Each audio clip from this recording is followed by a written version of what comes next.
Eu me recordo que, quando eu era criança, mais ou menos na época da Copa do Mundo de 1998, eu estava com os meus irmãos, sentado à mesa, e nós discutíamos quais eram os 22 jogadores que compunham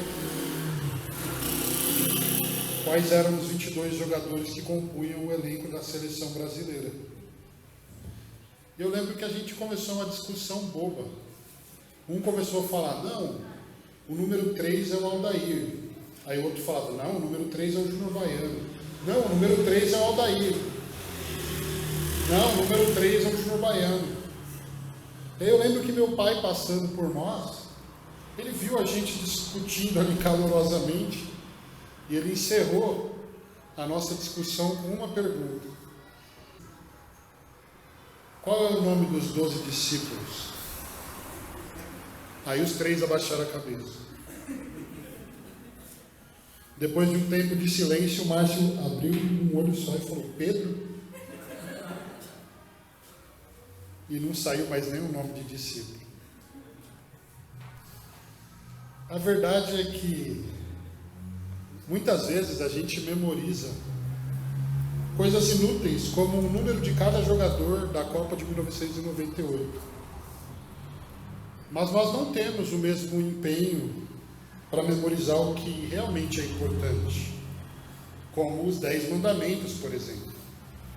Será que se nós abríssemos a oportunidade agora para alguns irmãos virem aqui à frente e falar os 10 mandamentos, como seria essa experiência? Nós não faremos isso. Vocês querem o desafio? Alguém topa? Se alguém topar, já...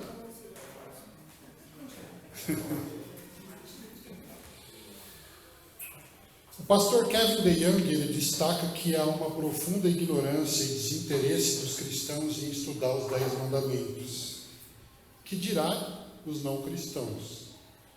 E aí ele cita uma pesquisa que aponta que 14% dos americanos conseguem citar os 10 mandamentos, enquanto 1/4 ou 25% dos americanos conseguem nomear os 7 ingredientes do Big Mac. E essa mesma pesquisa constatou que 3 a cada 4 americanos sabe dizer o nome dos 3 patetas de cor. Mas o que a gente percebe é que a porcentagem vai diminuindo quando se trata dos 10 mandamentos. A gente não pode ignorar a importância dos 10 mandamentos. Porque esses mandamentos, em primeiro lugar, são mandamentos, palavras ordenadas pelo próprio Deus. Em segundo lugar, esses mandamentos, eles ficaram conhecidos em todo o mundo e influenciaram a forma das constituições das nações. O que mais que a gente pode dizer? Durante a história, a igreja discipulou muitas pessoas através do credo apostólico, da oração do Pai Nosso e dos 10 mandamentos. Olha só como os 10 mandamentos são importantes. Além disso, os 10 mandamentos, eles são centrais, tanto na ética do Antigo Testamento, quanto na ética do Novo Testamento. E por fim, nós não podemos ignorar o que Romanos 7,12 diz, que a lei de Deus é santa e o mandamento de Deus é santo, justo e bom.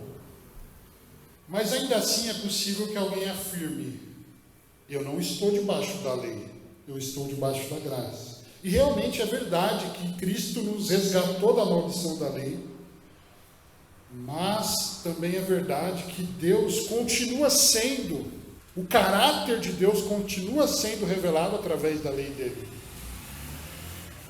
Então os 10 mandamentos não perderam a validade, eles não perderam a importância. E também é verdade que a lei não pode nos justificar diante de Deus.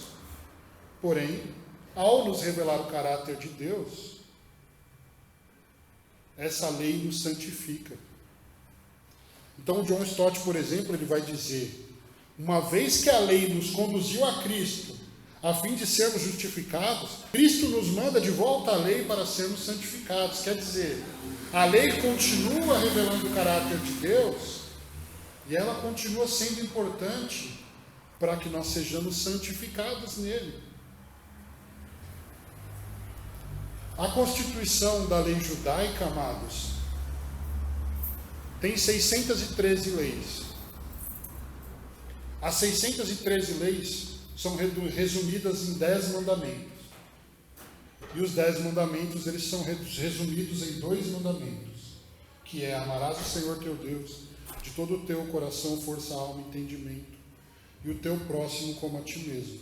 Esses 2 mandamentos resumem os 10, e os 10 resumem os 613 mandamentos.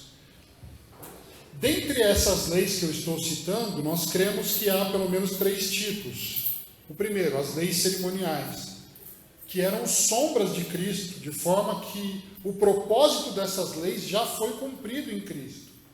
Então nós não precisamos praticar as leis cerimoniais, nós não precisamos de sacrifício, nós não precisamos de um véu aqui. O véu já foi rasgado. Todo aquele sistema cultico do Antigo Testamento já não é mais necessário. As leis civis também, elas tinham a validade enquanto Israel era representativo do povo de Deus na Antiga Aliança. Portanto, também não praticamos, apesar de nós podermos aprender com essas leis. Nós aprendemos com as leis cerimoniais, aprendemos com as leis civis, mas elas não se aplicam a nós. E o que nós podemos dizer a respeito da lei moral? Ela continua refletindo os atributos divinos que expressam uma moralidade válida e edificante para as nossas vidas. Então, a lei moral de Deus continua vigorando. Nós não estamos debaixo da maldição da lei, mas a lei é importante. Ela revela o caráter de Deus e nos santifica. E é justamente por crermos na importância da lei moral de Deus para a vida cristã que hoje nós estamos começando essa série chamada Os 10 Mandamentos, que é uma exposição dessa parte tão importante da Escritura Sagrada.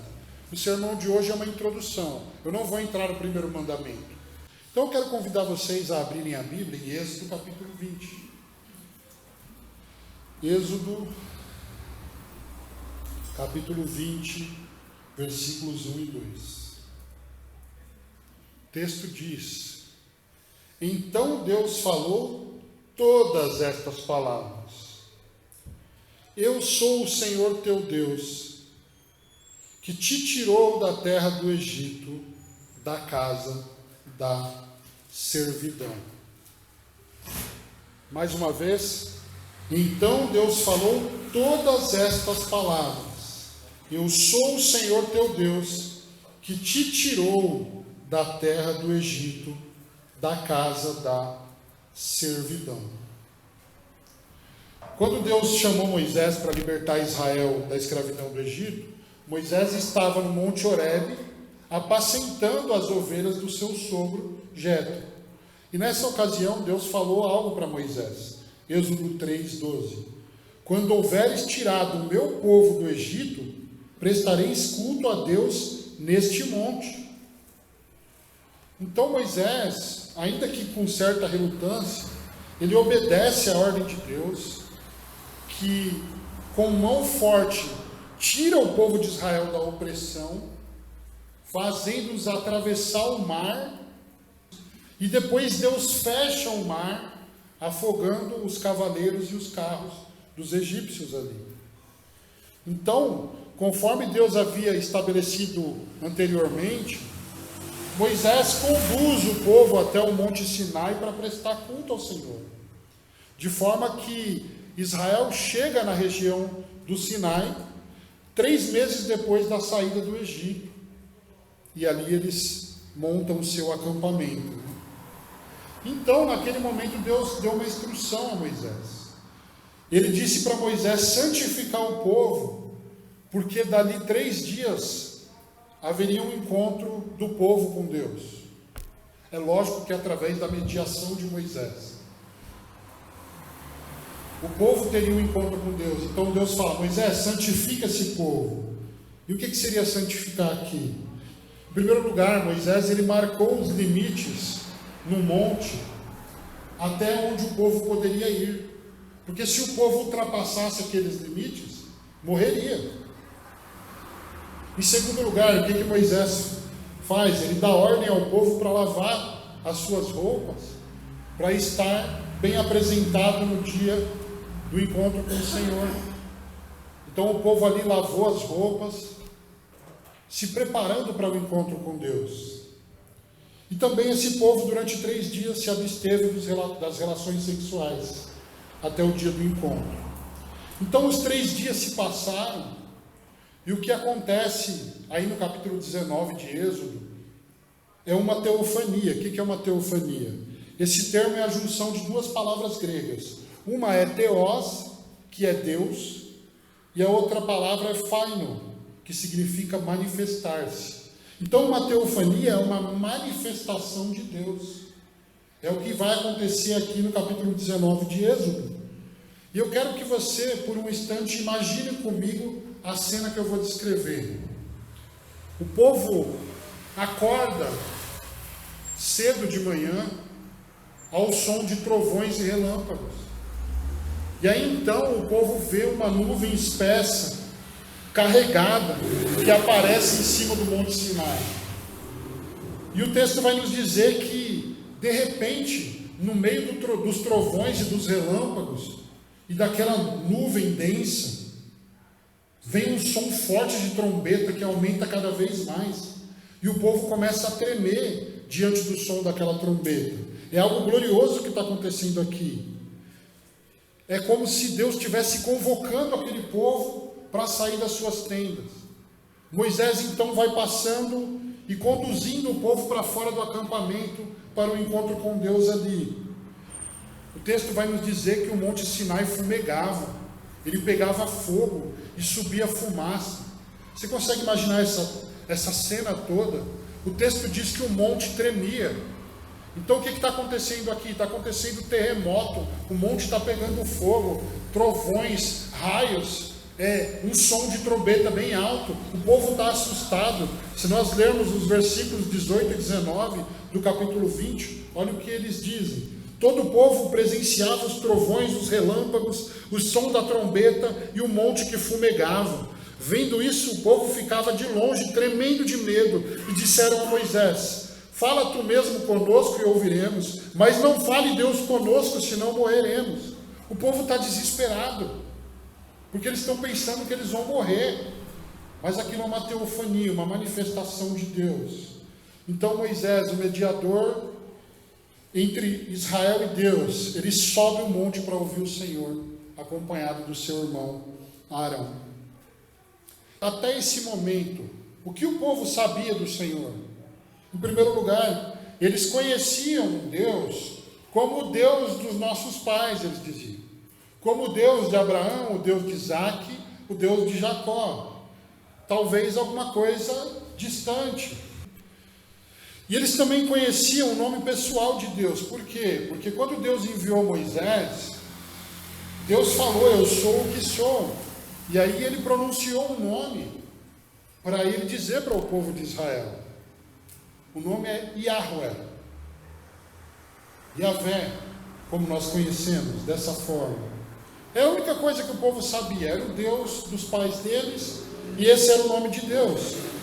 Mas agora, de repente, no meio desses trovões, no meio desses relâmpagos, no meio do fogo e da fumaça, e de todo esse cenário, o terremoto acontecendo, o monte tremendo, uma voz do céu fala com o povo: eu sou o Senhor teu Deus que te tirou da terra do Egito, da casa da servidão.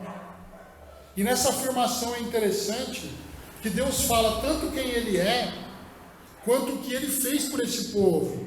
Quando Deus diz eu sou o Senhor, Ele está dizendo: eu sou Yahweh, eu sou Yahvé, eu sou o que sou, eu sou aquele que era, eu sou aquele que é, e eu sou aquele que sempre será. Esse é o significado quando Ele diz eu sou o Senhor, ou eu sou Yahweh.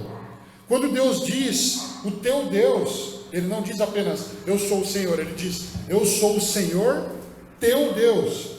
Quando ele diz teu Deus, ele está dizendo que não seria mais conhecido apenas como Deus de Abraão, de Isaac e de Jacó, mas agora ele seria conhecido como o Deus de Israel, porque Deus, em seu plano de redenção, ele escolheu um homem chamado Abraão, e ele escolheu também uma nação, um povo chamado Israel.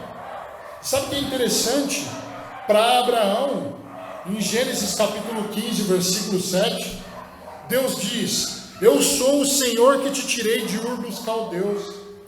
E para Israel, ele diz, eu sou o Senhor teu Deus, que te tirou da terra do Egito. Agora calma, né? Misericórdia.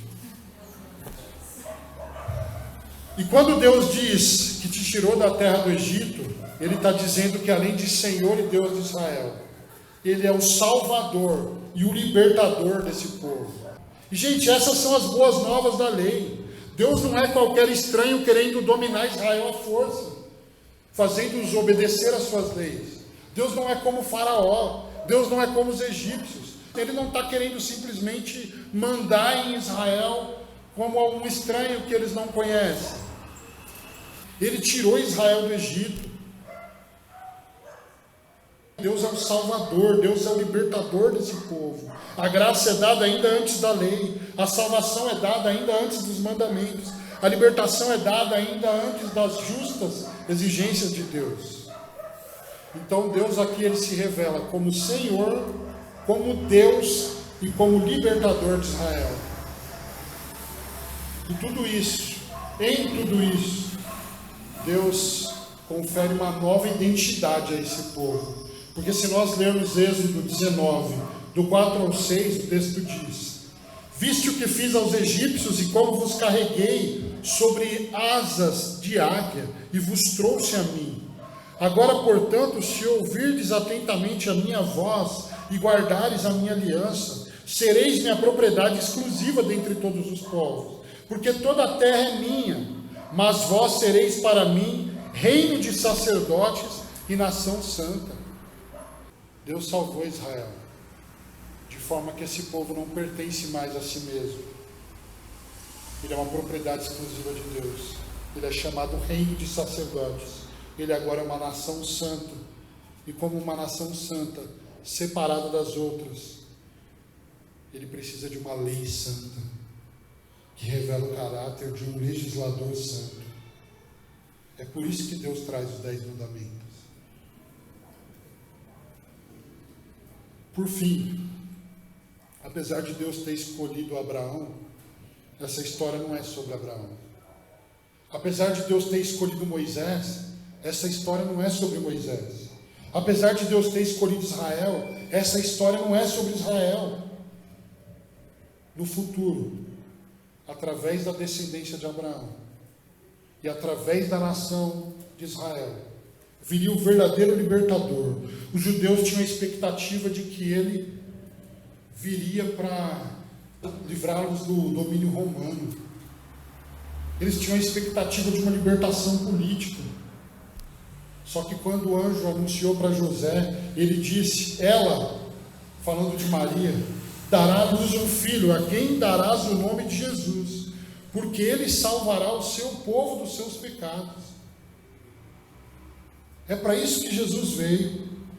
À semelhança de Moisés, que foi enviado para a libertação de Israel, Jesus foi enviado para libertar também o seu povo.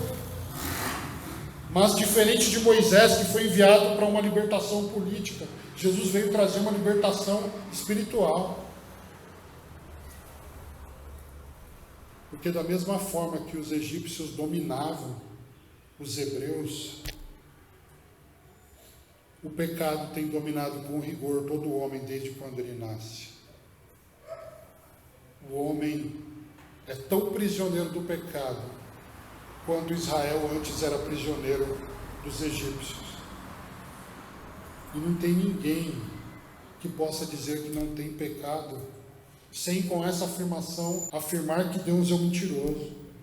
Todos nós temos pecado. E como disse Jesus, Todo aquele que comete pecado é escravo do pecado. Ou seja, cada um de nós temos uma espécie de faraó interior que se revela em nossa rebeldia contra Deus. E nenhum de nós podemos vencê-los por nós mesmos. Nenhum de nós podemos vencê-los pela força do nosso poder. Nós não temos esse poder. E é exatamente por isso que Deus nos enviou um libertador poderoso, que encarnou num corpo humano, que viveu uma vida completamente santa e levou sobre si a morte e a condenação de todos aqueles que creem na sua obra. A obra de Cristo, sua morte e ressurreição, rompeu com o domínio do pecado. O pecado nos dominava, o pecado nos controlava, até o momento em que, através da fé na obra de Cristo, esse domínio do pecado foi rompido. Louvado seja o Senhor por isso.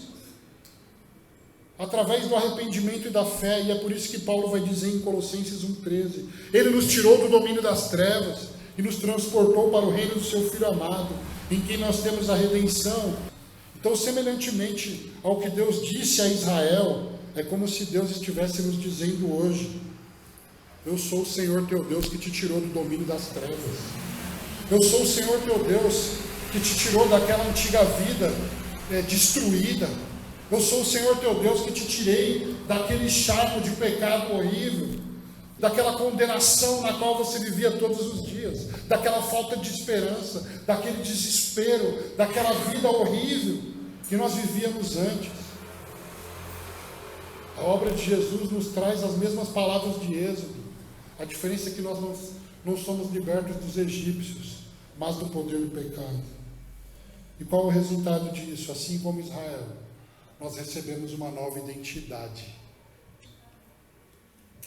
Porque da mesma forma que Deus chamou Israel de povo exclusivo, reino de sacerdotes, 1 Pedro 1,9, está escrito: mas vocês são geração eleita, sacerdócio real, nação santa, povo de propriedade exclusiva de Deus, ou povo adquirido, dependendo da sua versão, para que anuncieis as grandezas daquele que vos chamou das trevas para a sua maravilhosa luz. A obra de Deus em nós também nos deu uma nova identidade. Louvado seja o Senhor por isso. E é aqui que eu quero aplicar esse sermão. Por que nós devemos obedecer aos 10 mandamentos? A primeira resposta: nós devemos obedecer a Deus por quem Ele é. Ele disse: eu sou o Senhor. Ele disse: eu sou o Senhor. Isso significa que antes que o universo existisse, Ele já reinava. Isso significa que Ele reina hoje. Isso significa que Ele reinará amanhã. Isso significa que o reino de Deus é eterno, Ele não termina. Quando nada existia, Ele já reinava. E até o fim Ele vai reinar. Ele vai reinar por toda a eternidade. Quando Ele diz: eu sou o Senhor, é isso que nós precisamos aprender aqui. E nós então dependemos dEle. Tudo existe e pertence a Ele. A terra que nós pisamos é dEle. O ar que nós respiramos é dEle. A vida que nós vivemos é dEle. Tudo que nós temos é dEle. Ele é o Deus Todo-Poderoso, Criador dos céus e da terra. E por isso, todo ser que respira deve a Ele louvor, adoração, glória e honra. Deve viver para a glória dEle. Eu estou falando todo. Todo mundo deve isso para Deus em primeiro lugar. Por causa disso, Ele disse: eu sou o Senhor. Todo mundo tem o dever de adorá-lo. A segunda resposta: por que nós devemos obedecer aos 10 mandamentos? Por que nós devemos obedecer a Deus? Ele disse: eu sou o teu Deus. Ele não é apenas o Deus de Abraão, Isaque e Jacó. Ele é também o Deus de Israel. Mas Ele também não é só o Deus de Israel. Ele é também o nosso Deus. Ele disse: eu sou o teu Deus. Ele é o Deus da igreja. Ele é o Deus daqueles que creem. Se é que você crê na obra de Jesus Cristo. Se Ele realmente é Deus na sua vida, as palavras dele serão importantes para você. A Escritura vai ser importante para você. O que Ele revela na palavra vai ser importante para você. Mas em contrapartida, quem despreza a palavra e os mandamentos de Deus, despreza o próprio Deus e o caráter dele. Quando a gente despreza a palavra, nós desprezamos o próprio Deus. Jesus disse em João 14, 21, aquele que tem os meus mandamentos e a eles obedece, esse é o que me ama. Deus não se impressiona quando nós entramos aqui, Deus não se impressiona quando nós levantamos as mãos, Deus não se impressiona quando nós choramos, Deus não se impressiona com nada do que nós fazemos, porque Ele sabe exatamente quem nós somos. Ele sabe exatamente o que nós fazemos quando nós não estamos aqui. Deus sabe quem é você na segunda, Deus sabe quem é você fora da igreja, Deus sabe quem sou eu em todos os momentos. E Ele disse, aquele que tem os meus mandamentos e os obedece, esse é o que me ama. Ele disse, eu sou o Senhor, teu Deus. A terceira resposta, nós obedecemos a Deus pelo que Ele fez. Ele diz que te tirou da terra do Egito.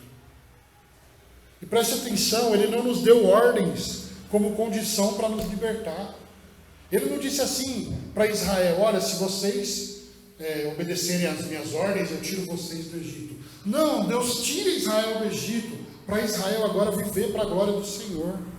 E da mesma forma na nossa vida. Deus não disse assim, olha, quando você parar de fazer coisa errada, eu te salvo. Quando você me obedecer, eu te salvo. Não, Ele nos salvou para nós vivermos de uma forma diferente agora. A religião vai ensinar o contrário, ela vai dizer que você precisa fazer determinadas coisas para ser salvo. Mas o Evangelho diz que Jesus fez o que é necessário para que nós fôssemos salvos. Ele já fez o que é necessário. Mas agora, por amor e gratidão a tudo que Ele fez por nós, nós respondemos em obediência a Ele. A graça veio antes das exigências. Deus não é um estranho olhando para você e falando, me obedeça. Não. Ele é aquele que entregou o Filho dele para morrer por você. Se a gente olhar para a lei de Deus com essa ótica, a gente não vai olhar para a lei de Deus como um peso. A gente não vai olhar para a lei de Deus como uma coisa desagradável, como uma coisa que nos oprime, como uma coisa que nos aprisiona. Porque a lei de Deus, na verdade, é liberdade. Você acha que livre é essa pessoa que não consegue parar de beber? Ela vai zombar de você e vai falar, ué, mas você fica gastando tempo lá na igreja? Para, eu saio para onde eu quiser, eu faço o que eu quero. Mas não consegue largar as drogas. Isso é liberdade? Não, isso é escravidão do pecado. A verdadeira liberdade não é a ausência de mandamentos, mas é você se sujeitar a um Deus que em primeiro lugar entregou a vida por você. Isso é liberdade. Porque a gente é como o escravo da orelha furada. A gente quer obedecer Ele. A gente não está vendo Deus como um velhinho sentado no trono falando, faz o que eu mando. A gente está pensando em Deus como aquele que olhou para a nossa miséria espiritual e disse, eu mesmo vou assumir o lugar dele na cruz. Se a gente olhar para a lei de Deus dessa forma, a gente vai parar de desprezar os mandamentos do Senhor. E é por isso que a gente está estudando, a partir de hoje, a partir desta série, os 10 mandamentos. Porque os mandamentos de Deus não são pesados. A lei de Deus é santa, justa e boa. Nós não somos mais impulsionados pelo medo. Nós não somos impulsionados por nada, senão a graça, senão o amor, a gratidão. Nós não somos impulsionados por nada, senão o Espírito que habitando em nós nos faz perseverar na fé. É isso. É a graça que nos impulsiona, e não o medo. É por isso que, se você observar o apóstolo Paulo, quando ele está escrevendo para as igrejas, ele não simplesmente vem com um monte de ordens. Façam isso, façam aquilo, não façam isso. Isso aí é a religião. Mas onde você percebe que está o Evangelho? O Evangelho, ele não é um monte de ordens para você obedecer. Mas é uma expressão mais ou menos desse tipo, quando Paulo diz: uma vez que vocês ressuscitaram com Cristo, uma vez que vocês foram comprados pelo sangue de Cristo, aí ele fala: vivam dessa maneira agora. É sempre num ato de amor e gratidão pelo que ele fez por nós. Então não é pesado, não pode ser pesado. E é por isso que nós também, quando nós vamos admoestar os irmãos na fé, nós fazemos a mesma coisa. Olha, uma vez que Cristo morreu por você, uma vez que você crê na obra daquele que abriu os seus braços na cruz do Calvário e te substituiu, então viva uma vida santa. Essa é a forma correta de admoestar. Desse pressuposto, ele deu a vida dele por nós. É sempre assim. Nós obedecemos a Deus, em último lugar, por quem nós somos agora. Vou recapitular. Eu falei primeiro, nós obedecemos a Deus por quem Ele é. No segundo, nós obedecemos a Deus por quem Ele é para nós. Quem Ele é? O Senhor. Quem Ele é para nós? O teu Deus. Terceiro, nós obedecemos a Deus pelo que Ele fez. Ele disse: eu sou o Senhor que te tirou da terra do Egito. E nós estamos escutando como? Eu sou o Senhor que te tirou do domínio das trevas, do domínio do pecado. E por último, nós obedecemos a Deus por quem nós somos, por quem Ele nos torna. Porque Ele disse: vocês são agora geração eleita, sacerdócio real, povo adquirido. E como esse povo, nós precisamos viver uma vida santa, praticando os mandamentos do Senhor. É por isso que nós obedecemos aos mandamentos de Deus. Por isso eu quero fazer algumas perguntas para a gente caminhar para o final desse sermão. A sua vida hoje tem sido uma carta viva de Deus, escrita e lida por todos os homens? A sua conduta confirma a sua eleição no Senhor? Você tem vivido como sacerdote de Deus no mundo, ou você tem vivido como o mundo vive? Através da sua vida, o nome de Deus tem sido glorificado, ou ele tem sido difamado? Entende? Deus falou: vocês são geração eleita, eu escolhi vocês, vocês são povo adquirido, e não foi com prata, não foi com ouro, não foi com cheque, não foi com pix, foi com o sangue de Jesus. Povo adquirido, comprado com o sangue de Jesus. E a pergunta de Deus para nós estamos vivendo como povo dele nessa terra, ou nós estamos envergonhando o nome dele, envergonhando o nome da igreja dele, na forma como nós nos relacionamos, na forma que nós vivemos, nos lugares que nós frequentamos, no exemplo que nós damos, no testemunho que nós colocamos diante dos olhos dos homens no nosso dia a dia. Tem dois erros que podem acontecer quando se trata da lei do Senhor. Um deles é o legalismo. São pessoas que pensam que se obedecer a determinados mandamentos, Deus vai salvá-las. Esse é o legalismo. Mas isso é salvação pelas obras. Isso é perdição. A salvação é pela graça. Então rejeite o legalismo. Do outro lado está a hipergraça, ou o antinomismo, em que você nega a necessidade de obedecer a mandamentos. Você cai no outro extremo, você começa a falar: ah não, Jesus já morreu por mim, agora eu vivo minha vida leve, livre e solto. E aí então eu vivo no pecado. Então eu vivo conscientemente fazendo coisas que a Bíblia condena. Mas se nós continuamos praticando o pecado depois de termos recebido conhecimento da verdade, como diz Hebreus, diz que a única coisa que a gente pode esperar é um sentimento horrível de ardor do fogo. Só que as igrejas hoje pararam de pregar isso. Por quê? Porque isso não enche igreja. Uma vida no pecado é a garantia da nossa presença no inferno no futuro.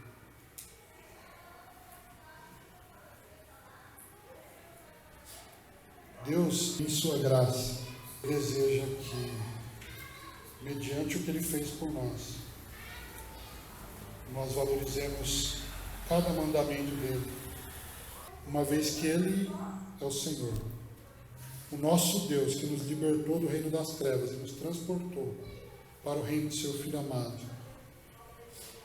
Seus mandamentos não são pesados, mas são o nosso deleite, são a nossa alegria.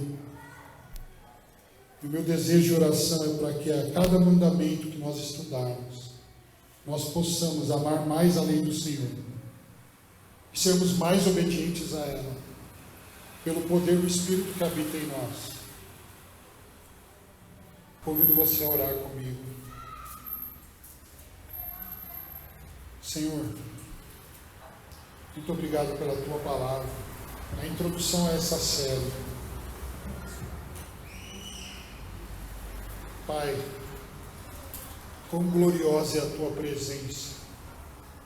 Eu fico imaginando os trovões, os relâmpagos, a trombeta, o fogo, a fumaça, a Tua poderosa voz, dizendo: eu sou o Senhor teu Deus, que te tirei da terra do Egito.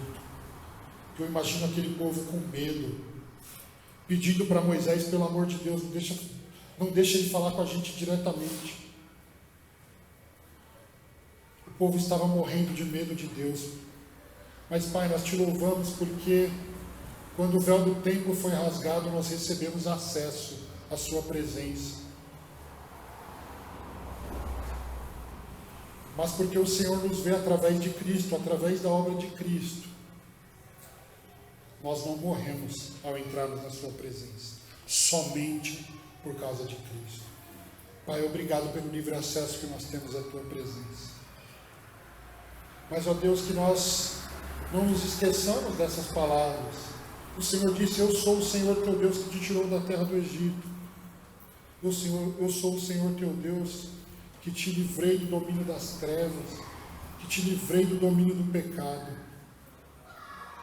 Deus, então, que a gente não permaneça no pecado agora, que a nossa vida seja moldada de fato pela sua palavra, que os seus mandamentos sejam o nosso prazer, o nosso deleite,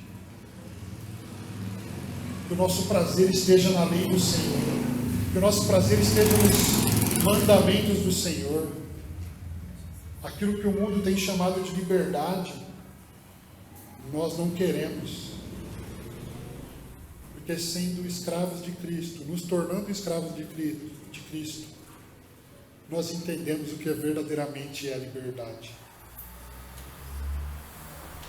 Pai, eu oro para que a nossa vida evidencie o respeito pelo seu caráter, o amor pelo Senhor. O Senhor disse: aquele que tem os meus mandamentos e os guarda, esse é o que me ama. E quantas declarações de amor falsas que nós trazemos a Ti, que nós fazemos a Ti, mas a nossa vida torta, a nossa vida errada, na prática do pecado, continuando a fazer as coisas que o Senhor reprova. Por isso eu oro para que, através desta série, a cada sermão, o Senhor nos corrija, nos transforme, nos mude, que o Senhor glorifique o seu nome através da obra que está realizando em nós, que os homens olhem as obras, as nossas boas obras, como o Senhor disse no Sermão do Monte: glorifiquem ao nosso Pai que está no céu. Glorifica teu nome através de nós, Pai. Glorifica o teu nome através das nossas vidas. Pai, se nós não temos vivido como geração eleita, se o nosso testemunho não sido testemunho de povo adquirido, corrige-nos, Pai. Vê se há em nós algum caminho mau e nos coloca de volta no eixo, nos seus caminhos corretos, eternos, retos. Nós oramos, Pai, e te pedimos a sua misericórdia. Perdoa-nos, Pai. Perdoa-nos e nos ensina a amar a sua lei. É o que eu te peço, em nome de Jesus. Amém.